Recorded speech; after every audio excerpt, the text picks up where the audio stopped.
सोमवार के दिन तू मेरे मंदिर के दरवाजे पर चौखट पर बैठ जाना, और दूसरा प्रतिदिन शाम के समय पर तू बेलपत्री के पेड़ के नीचे बैठ जाना। जो तेरी बेल वृक्ष के नीचे सेवा करने आए, जो शंकर जी के मंदिर में सोमवार को जल चढ़ाने आए, उसका जो पात्र जल चढ़ाकर जब वो घर लेकर जाए, उसके पीछे पीछे, पात्र के पीछे पीछे तू जाना, और उसके घर में लक्ष्मी का भंडार भरकर आए। लक्ष्मी बेलपत्र के वृक्ष के नीचे तू विराजमान हो जा। उस बेलपत्र के वृक्ष के नीचे जो बुआरी लगाए, सेवा करे, चाकरी करे, एक बेटी को जैसे बड़ा करते हैं वैसे बेलपत्री के वृक्ष को जो बड़ा करे, बेलपत्री के वृक्ष का जो पालन करे, पोषण करे, उसकी संभाल करे, उस बेलपत्री के वृक्ष को जैसे जैसे वो उन्नति करे, वैसे वैसे उसके घर में समृद्धि बढ़ते जाए। उस जिसका खुद का मकान नहीं हो, खुद का मकान नहीं हो, किराए के मकान में रहते रहते जिंदगी बीत रही हो, खुद का नहीं, और बहुत दुख का जीवन चल रहा हो, बहुत कष्ट का जीवन, बहुत अपना खुद का कोई मकान नहीं, मान लो प्लाट है पर मकान बन नहीं रहा, या कोई प्रॉपर्टी अपनी नहीं बन रही, तो हम इस व्यासपीठ से कहना चाहेंगे कि एक प्रयोग अवश्य करिएगा, एक प्रयोग अवश्य। अपने आसपास के 5-6 बेलपत्र के वृक्ष देख लीजिए, अपने आसपास के नजदीक के 5-6 बेलपत्र के बड़े बड़े वृक्ष देख लो, या छोटे वृक्ष देख लो।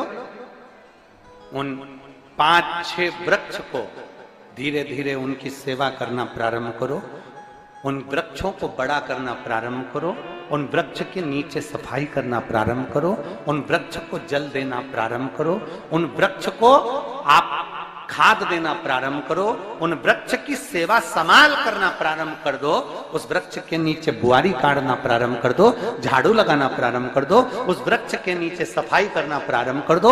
उस बेलपत्री के 5-6-7 वृक्ष को आप गोद ले लो। गोद लेना मतलब मैं इसकी सेवा करूंगा, मैं इसमें जल दूंगा, मैं इसके खाद दूंगा, मैं इसकी सेवा करूंगा, कुछ मत करो, बस केवल इस शरीर से उस बेलपत्र के वृक्ष की सेवा करना रोज प्रारंभ कर दो। 6 महीना इंतजार करना और 6 महीना लगातार सेवा करना, 7वां महीना आपका और हमारा, और बताना कि भोलेनाथ ने प्रॉपर्टी दिलाई कि नहीं दिलाई और आगे बढ़ा है।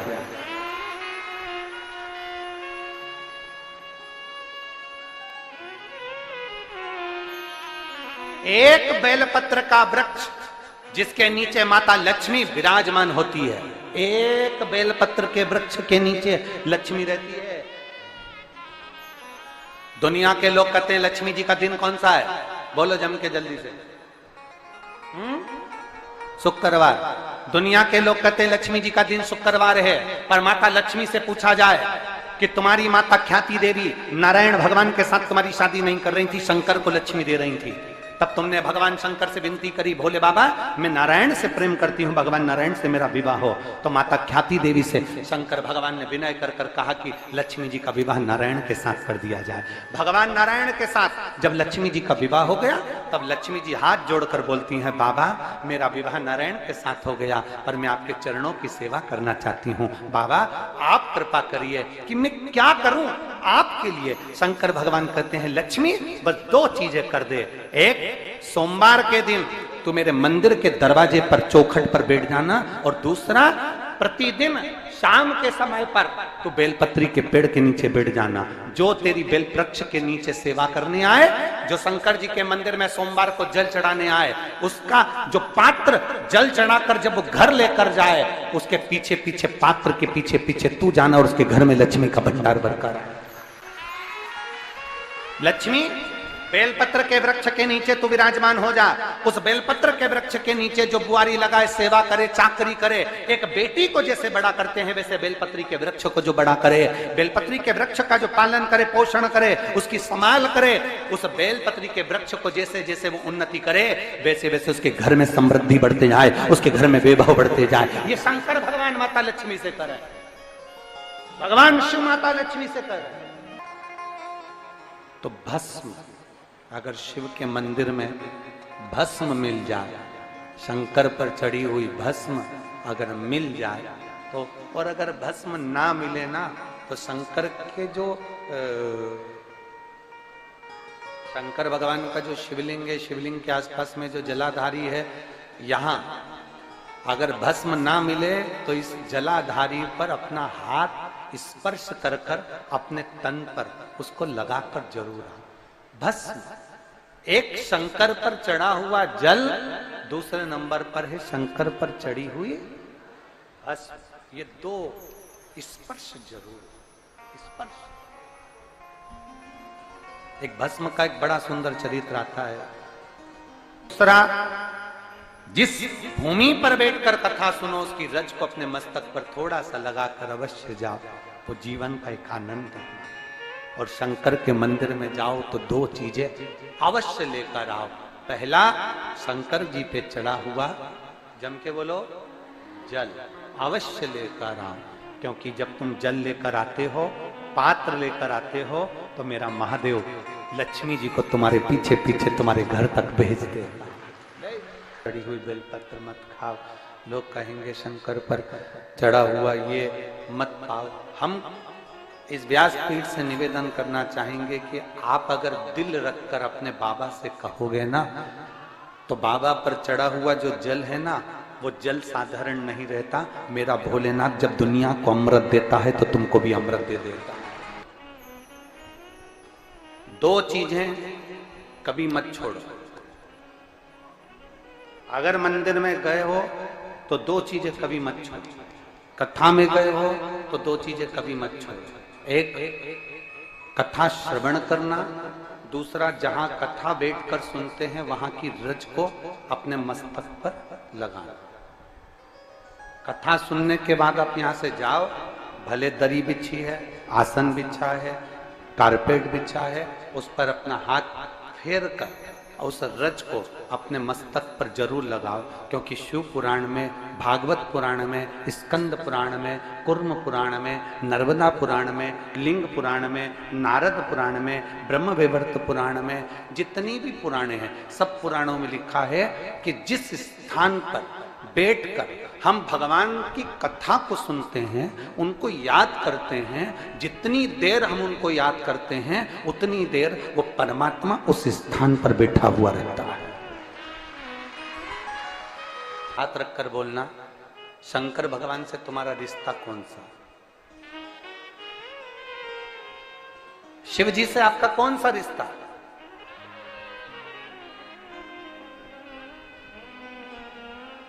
शंकर भगवान को आप क्या मानते हो?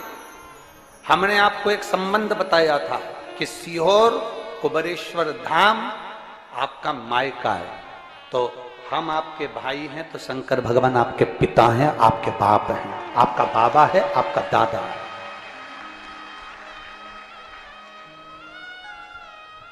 अब आपसे हम प्रश्न करें, उत्तर मेरी कुरुत की बहनें भी देंगी और मेरे जीजा उन भी देंगे, और मेरी बेटियां और मेरे बेटे देंगे उत्तर।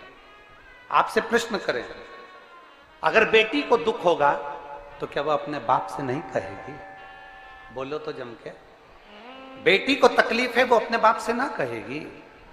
बेटे को तकलीफ है तो वो अपने पिता से, अपनी मां से नहीं कहेगा, मम्मी मुझे ये तकलीफ है, पापा मुझे ये दुख है, मां मुझे ये तकलीफ है, पिताजी मुझे ये कष्ट है। क्या वो अपने माँ बाप से नहीं कहेंगे? क्या वो अपने माँ बाप से विनय नहीं करेंगे? और माँ, पिता, फिर उसके करीब में, उसके नजदीक में जो भी होता है वो माँ बाप निकाल कर उसको दे देते हैं, माता पिता उसको दे देते हैं। माता लोग कहते हैं कि शंकर जी पे चढ़ा हुआ जल मत पियो, लोग कह देते हैं शंकर जी पे चढ़ी हुई बेलपत्र मत खाओ। कोई इस बहन से पूछे, सुनीता सोनी से, कि शंकर पर चढ़े हुए जल से उसकी गांठ जो डबल से उसके शरीर में आ गई थी वो समाप्त हो गई, तो जरा विश्वास करिएगा कि एक बेटी अपने माँ बाप से ही तो कहेगी, और बाप के पास में जो होगा वही तो अपनी बेटी को देगा दुख को मिटाने के लिए। तो मेरे शंकर भगवान के पास तो उसका चढ़ा हुआ जल है। दूसरा, जिस भूमि पर बैठकर कथा सुनो उसकी रज को अपने मस्तक पर थोड़ा सा लगाकर अवश्य जाओ, वो जीवन का एक आनंद है। और शंकर के मंदिर में जाओ तो दो चीजें अवश्य लेकर आओ। पहला, शंकर जी पे चढ़ा हुआ जम के बोलो, जल अवश्य लेकर आओ, क्योंकि जब तुम जल लेकर आते हो, पात्र लेकर आते हो, तो मेरा महादेव लक्ष्मी जी को तुम्हारे पीछे पीछे तुम्हारे घर तक भेज देगा। दो चीजें लेकर अवश्य आओ, और शिव पुराण में जाओ तो दो चीजें लेकर अवश्य जाओ। पहले नंबर पर शंकर की कथा और अपने अंदर विश्वास कि मेरे महादेव की मैंने कथा सुनी है, अब मैं भटकूंगी नहीं। सारी दुनिया में मैंने ठोकर खा ली, अब कहीं ठोकर नहीं खाऊंगी, अब तो दरवाजे पर महादेव के जाऊंगी, बाकी की कहीं। दूसरा, कथा में बैठी हूं बाबा के इस रज को, ये रज नहीं है, ये धूल नहीं है, ये मेरे बाबा के कैलाश 12 ज्योतिर्लिंग का चंदन है, इसको मस्तक चढ़ाऊंगी अपने हृदय से। लाते हो आप लोग? हाथ उठाओ जरा, रख लो, बहुत बढ़िया, प्रणाम आपको सभी को, नमन। 2 बूंद जल लेकर आओ, बदला नहीं पियो तो उस जल को अपने घर में छींट दो।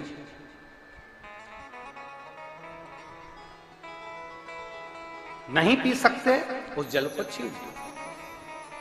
सारे घर के लोग नहीं पी रहे, उस जल को मटके में डाल दो, हंडे में डाल दो। 2 बूंद जल हंडे में डाला, सब पी गई। आपको अलग अलग किसी को देने की जरूरत नहीं पड़ी,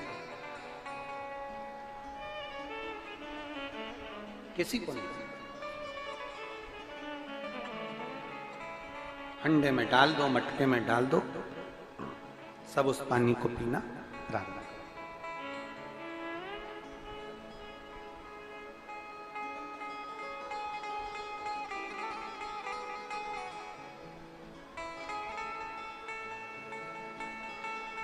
उस जल के महत्व को जो बच्चों का दर्द नहीं देख सकते,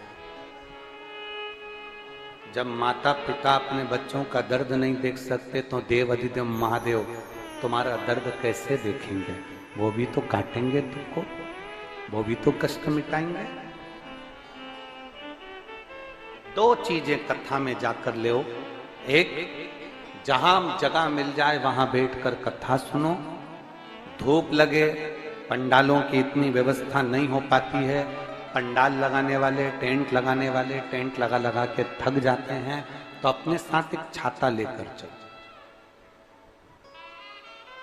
2 पानी की जम के बोलो जरा, बोतल, बिछाने की दरी अपने साथ लेकर चलो। लोगों ने उमा महेश की कथा अपने जीवन में धारण करी कि नहीं करी वो हमको नहीं स्मरण है, पर एक बात का स्मरण करिएगा, ये जो कथा चल रही है ये गौरी शंकर चल रही है। इसके बाद में जो अमलेश्वर में कथा है वो कौन सी है? समर्पण शिव महापुराण कथा। उस समर्पण शिव महापुराण की कथा जब 2 तारीख को विराम हो जाएगी, तब उसके बाद में जो कथा 6 जून को प्रारंभ होगी सोलापुर महाराष्ट्र में, उस कथा का नाम रहेगा उमा महेश शिव महापुराण की कथा। उसको जरूर सुनो। सोलापुर में जो 6 जून से कथा होगी उसका नाम उमा महेश शिव महापुराण, उसको सुनना, श्रवण करना, उसको धारण करना है। उसमें इतने प्रश्न माता उमा ने भगवान महेश से करे हैं, और महेश भगवान शंकर उसका हर प्रश्न का उत्तर दे रहा है। भगवान महेश, भगवान शंकर हर प्रश्न का।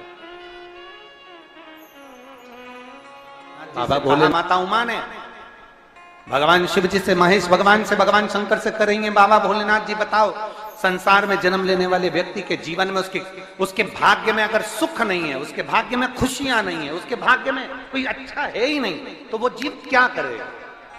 वो जीव क्या करेगा?